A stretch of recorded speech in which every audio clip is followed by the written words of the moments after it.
Hello friends, welcome once again to my YouTube channel. आज से हम शुरू करेंगे आपका एनसीईआरटी क्लास 12 इंडियन पॉलिटिक्स। हमने जो है वर्ल्ड पॉलिटिक्स को कवर अप कर चुका है। अब जो है इंडियन पॉलिटिक्स का बारी है। ठीक है, आज से जो हम इंडियन पॉलिटिक्स को शुरू करेंगे। तो आपको पहला जो चैप्टर है वो आपका है चैलेंजेस ऑफ नेशन बिल्डिंग। आज जो हम पार्ट 1 यहाँ से शुरू करेंगे। ठीक है, तो बेसिकली जो है इसका जो टाइटल है उससे आप समझ सकते हैं कि इस चैप्टर में हम क्या पढ़ने वाले हैं। ठीक है, आपका चैलेंजेस ऑफ नेशन बिल्डिंग। ठीक है, नेशन बिल्डिंग मतलब बोल सकते हैं कि इंडिपेंडेंट इंडिया का फॉर्मेशन।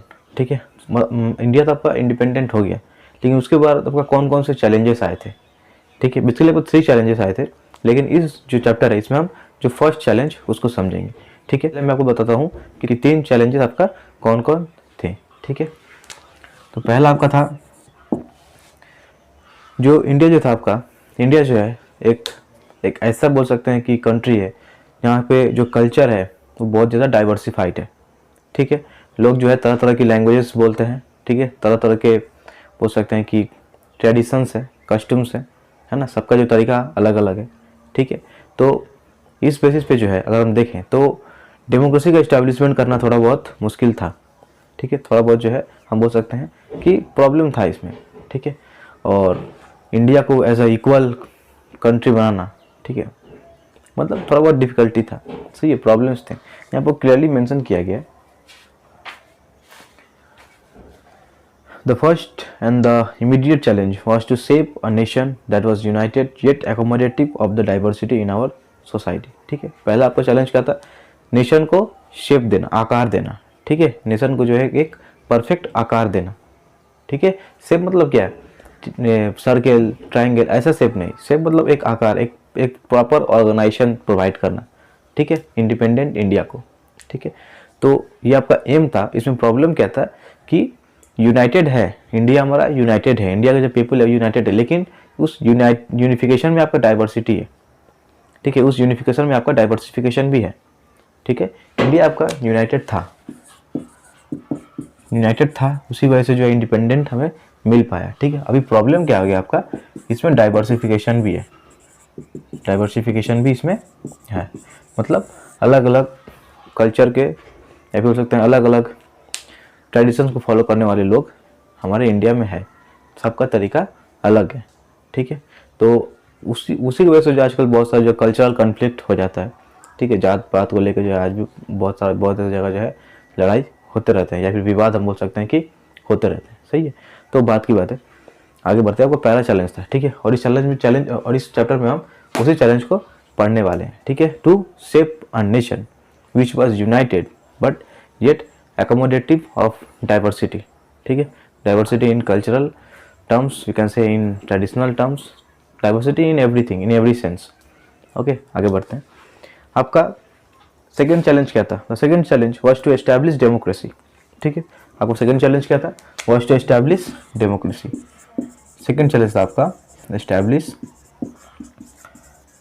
डेमोक्रेसी। इसके लिए डेमोक्रेटिक सिस्टम को भी बनाया गया था।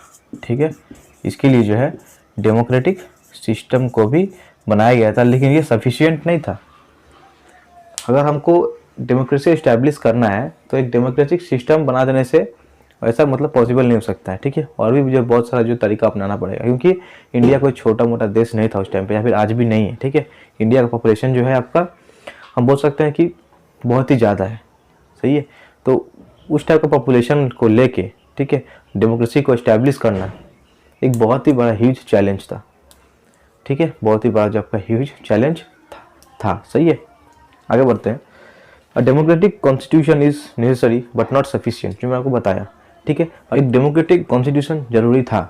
ठीक है, डेमोक्रेसी को इस्टेब्लिश करने में। ठीक है, कॉन्स्टिट्यूशन आपको क्या बताएगा? रूल्स बताएगा, रेगुलेशन बताएगा, नॉर्म्स बताएगा कि कैसे डेमोक्रेसी हम इस्टेब्लिश करेंगे, लेकिन इस्टेब्लिश करके तो नहीं देगा ना। इस्टेब्लिश कौन करेगा? जब उस टाइम के प्रेसिडेंट थे, जो प्राइम मिनिस्टर थे, ठीक है, वो ऐसा करेंगे। और जो है आपका सक्सेसफुल थे, कितना बड़ा जो नेशन को लेके एक फर्स्ट टाइम इलेक्शन करवाने में जो सक्सेसफुल थे उस टाइम के प्राइम मिनिस्टर। ठीक है, जो आने वाले जो चैप्टर्स हैं उनमें हम पढ़ेंगे इस चीज़ को। ठीक है, आगे बढ़ते हैं। आपका थर्ड चैलेंज क्या था, या फिर थर्ड प्रॉब्लम क्या था हम बोल सकते हैं। ठीक है, the third challenge was to ensure the development and well being of the entire society. ठीक है, हम यहाँ पे क्या लिख सकते हैं,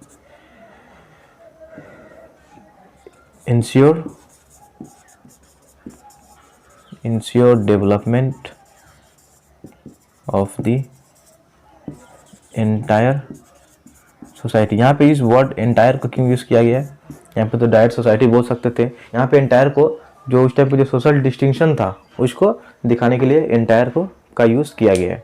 ठीक है, मतलब रिचर सेक्शन और पुअर सेक्शन। ठीक है, तो थर्ड आपका प्रॉब्लम या फिर बोल सकते हैं जो थर्ड जो चैलेंज था वो क्या था आपका, ensure development of the entire society. ठीक है, बस जो अमीर है उनको ही फ़ायदा नहीं मिलेगा, जो गरीब है उनको भी जो आपको फ़ायदा मिलेंगे। ठीक है, सबके लिए मतलब इटी मेंटेन करके काम किया जाए या फिर इक्वली काम किया जाएगा। ठीक है, ऐसा हम बोल सकते हैं। आगे बढ़ते हैं, ये हमारा क्या चैलेंजेस, 3 चैलेंजेस था। ठीक है, लेकिन हमको जो है इस चैप्टर में बस एक ही चीज़ को देखना है, यूनाइटेड बट डाइवर्सिफिकेशन, मतलब एक नेशन को शेप देना। ठीक है, to shape a nation which was united but with diversification. ठीक है, it was united, India was united but it has diversification in it. ठीक है, ऐसा हम बोल सकते हैं। तो आपका 3 चैलेंजेस था यहाँ बोला गया। In this chapter we focus on the first challenge of nation building that occupied in centre stage in the years immediately after independence. ठीक है, मतलब जो बोला गया नेशन बिल्डिंग वो एक ही बात है, टू सेव अ नेशन और नेशन बिल्डिंग एक ही बात है। सही है, आगे बढ़ते हैं। अगर बताया गया पार्टीशन, डिस्प्लेसमेंट एंड रिहेबिलिटेशन। ठीक है, पार्टीशन का बात यहाँ पे क्यों किया जा रहा है, क्योंकि इसको समझने के लिए आपका ये तीनों पॉइंट्स बेसिकली तीनों पॉइंट्स हम बोल सकते हैं, इसको समझने के लिए जो है ये पॉइंट इंपॉर्टेंट है। यहाँ से हम जो है बोल सकते हैं कि स्टार्टिंग करेंगे, यहाँ से हम जो है अपना सीढ़ी चढ़ेंगे, ऐसा हम बोल सकते हैं। सही है, पार्टीशन को पहले समझेंगे। ठीक है, उसके बाद आपका है प्रोसेस ऑफ पार्टीशन, पार्टीशन का प्रोसेस क्या था। ठीक है, और जो कॉन्सिक्वेंसेस था वो हम जो है बाद में पढ़ेंगे, या फिर अगर पॉसिबल हो तो आज हम कवर अप कर लेंगे। सही है, तो पहले पढ़ते हैं पार्टीशन, डिस्प्लेसमेंट एंड रिहेबिलिटेशन। ठीक है, तो पार्टीशन का बेसिकली आपका 2 डेट है। ठीक है, 14th 15th। 14th क्या है और 15th क्यों, 15th हमारा इंडिया का है। सही है, और 14th आपका पाकिस्तान का है। सही है,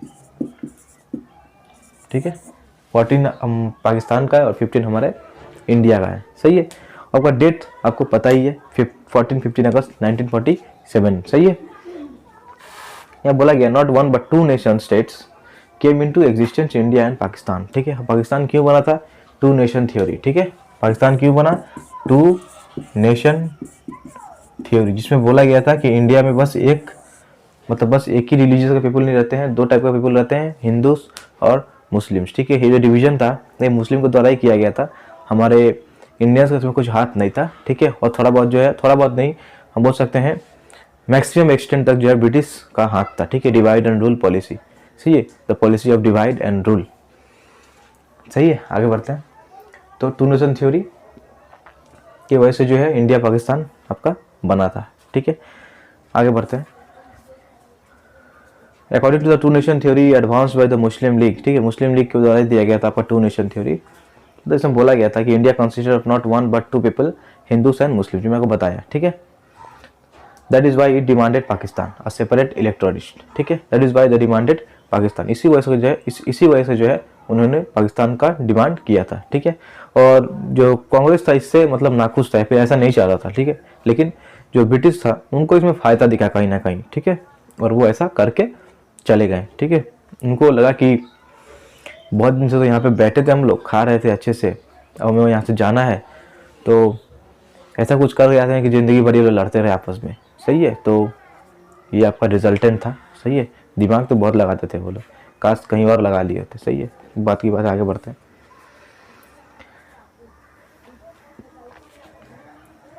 But several political developments in 1940s, the political competition between the Congress of the Muslim League and the British rule मतलब है आपका डिवाइड एंड रूल। ठीक है, सिंपल है, ब्रिटिश रूल बोले तो डिवाइड एंड रूल पॉलिसी। सही है, आगे बढ़ते हैं। Process of partition. सही है, अब जो है हम पार्टीशन के प्रोसेस को पढ़ेंगे। देखिए जो चैप्टर मैं आपको पढ़ा रहा हूँ, ठीक है, इसमें आपको नॉलेज नहीं, आपको एक प्रैक्टिकल एक्सपीरियंस मिलेगा। ठीक है, आपको जो है एक प्रैक्टिकल एक्सपीरियंस मिलेगा, अब जो है चीज़ों को थोड़ा और बेहतर ढंग से आप समझ पाइएगा, सीख पाइएगा। ठीक है, इसीलिए मैं बोलता हूँ, आज ही बोलूँगा, सब्सक्राइब जरूर कीजिए। ठीक है, लेट्स अंडरस्टैंड, चलिए कुछ सीखते हैं। ठीक है, कुछ सीखने का कोशिश करते हैं। सही है, तो आगे बढ़ते हैं। Process of partition. तो आपको प्रोसेस क्या था, it was decided that so called India would be divided into two nation, basically India and Pakistan, ठीक है। और जो प्रोसेस था बेसिकली, जो बोल सकते हैं जो मैकेनिज्म था वो आपका था रिलीजियस मेजॉरिटी, ठीक है। India was divided on the basis of religious majority, ठीक है। जहाँ पे हिंदू ज़्यादा वो इंडिया, जिस एरिया में मुस्लिम ज़्यादा वो पाकिस्तान, ठीक है। मतलब बोल सकते हैं कि लुल एकदम लुल तरीका अपनाया था इन्होंने, ठीक है। जहाँ पे मुस्लिम मेजॉरिटी ज़्यादा है वो पाकिस्तान, जहाँ पे हिंदी मेजॉरिटी ज़्यादा है वो मतलब इंडिया, ठीक है। बहुत सारे डिफिकल्टीज़ भी है, मैं लुल क्यों बोल रहा हूँ क्योंकि इसके वजह से जो बहुत सारा आपका डिफिकल्टीज़ भी आए थे, ठीक है। वो क्या थे हम जानेंगे। 3 प्रॉब्लम्स थे। पहला क्या था कि जो आइडिया था वो सिंपल लग रहा है लेकिन इसमें बहुत सारे प्रॉब्लम्स थे, ठीक है। पहला आपका क्या था कि there were no single belt of Muslim majority. ऐसा नहीं है कि मान लीजिए ये एक सर्कल है तो ये आपका मुस्लिम मेजॉरिटी, आपका हिंदू मेजॉरिटी, ऐसा तो नहीं हो सकता है ना, ठीक है। ये एक सर्कल है, यहाँ पे कुछ मुस्लिम है, यहाँ पे कुछ हिंदू है, यहाँ पे कुछ मुस्लिम है, यहाँ पे कुछ हिंदू है, यहाँ पे कुछ मुस्लिम है, यहाँ पे कुछ हिंदू है। मतलब जो मुस्लिम जो जो मेजॉरिटी का जो बेल्ट था, ठीक है, वो हो सकता है कि अनइवनली स्प्रेड था, ठीक है। तो इसमें मतलब प्रॉब्लम्स हुए, बहुत सारे बोल सकते हैं मुस्लिम हमारे इंडिया में रह गए, बहुत सारे हिंदू हमारे जो है पाकिस्तान में रह गए, सही है, ठीक है। ऐसा कुछ हुआ था आपको सिनेरियो। तो पहला था there were 2 areas of concentration, one in the west and one in the east, ठीक है। आपका जो मुस्लिम मेजॉरिटी बेसिकली 2 एरिया में था, ठीक है, वेस्ट और ईस्ट में, ठीक है। तो ये डिसाइड किया गया कि जो न्यू कंट्री होगा पाकिस्तान है वो 2 टेरिटरी बनेगा, ठीक है, ईस्ट और वेस्ट में, उसका मतलब डिवीज़न होगा, सही है। तो आगे बढ़ते हैं। सेकेंडली क्या था, not all Muslim majority areas wanted to be in Pakistan, ठीक है। पाकिस्तान चाहिए सबका मतलब ये विश नहीं था, ठीक है। कुछ कुछ मुस्लिम्स ऐसे भी थे जो चाहते थे कि नहीं ये जो तरीका है ये गलत है, ठीक है, ये बांटने का तरीका जो है वो ये गलत है, ठीक है। कुछ कुछ ने जो है दिमाग से अपना सोचा था, सही है। तो जो खान अब्दुल गफर खान थे, also known as the Frontier Gandhi, उन्होंने जो है 2 नेशन थ्योरी के आइडिया को अपोज किया था, उसका विरोध किया था कि ऐसा होगा तो हमारा देश बट जाएगा, ठीक है, ऐसा नहीं होना चाहिए। लेकिन उनके बात को कोई मतलब ध्यान नहीं था। और बाद में जो वो जो आपका जो लीडर थे नॉर्थ वेस्ट फ्रंटियर प्रोविंस के, वो लीडर थे, बाद में जो है north west frontier province NWFP को भी जो आपको मर्ज कर दिया गया था पाकिस्तान से, सही है। मतलब उनका बात को कोई सुना नहीं, कोई वैल्यू नहीं दिया था उस टाइम पे, ठीक है। यहाँ बोला गया secondly not all Muslim majority areas wanted to be in Pakistan. Khan Abdul Ghaffar Khan, the undisputed leader of the North Western frontier province and known as the frontier Gandhi was sternly opposed to the 2 nation theory. Eventually his voice was simply ignored, ठीक है। उनका जो आवाज़ था simply लोगों ने ignore कर दिया और NWFP यानी कि north western frontier province was merged with Pakistan, ठीक है, सिंपल है। आपका जो थर्ड प्रॉब्लम था, the third problem was that 2 of the Muslim majority provinces of British India, Punjab and Bengal, had very large areas where non-Muslims were in majority, ठीक है। जो आपको जो पहला फंडा था कि जो मेजोरिटी जहाँ पे हिंदू वो इंडिया, जहाँ पे मेजोरिटी मुस्लिम ज़्यादा वो आपका पाकिस्तान, ठीक है। तो उस फंडे से जो एक मतलब बोल सकते हैं कि प्रॉब्लम इमर्ज किया। क्या इमर्ज किया, क्योंकि आपका जो मुस्लिम प्रोविंस था, 2 मुस्लिम प्रोविंस था उस टाइम पे, ठीक है। एक तो आपका बंगाल का बात किया गया और आपका दूसरा आपका पंजाब का बात किया गया। यहाँ पे आपका जो मुस्लिम थे वो बहुत ज़्यादा कम थे, ठीक है। हालांकि ये एक मुस्लिम प्रोविंस था लेकिन इसमें मुस्लिम जो है कम थे, नॉन मुस्लिम्स इसमें ज़्यादा थे, ठीक है। हिंदू बोल सकते हैं, हिंदू इसमें ज़्यादा थे, सही है। Eventually it was decided that these 2 provinces would be bifurcated according to the religious majority at the district or even lower level. This decision could not be made by the midnight of 14-15 August.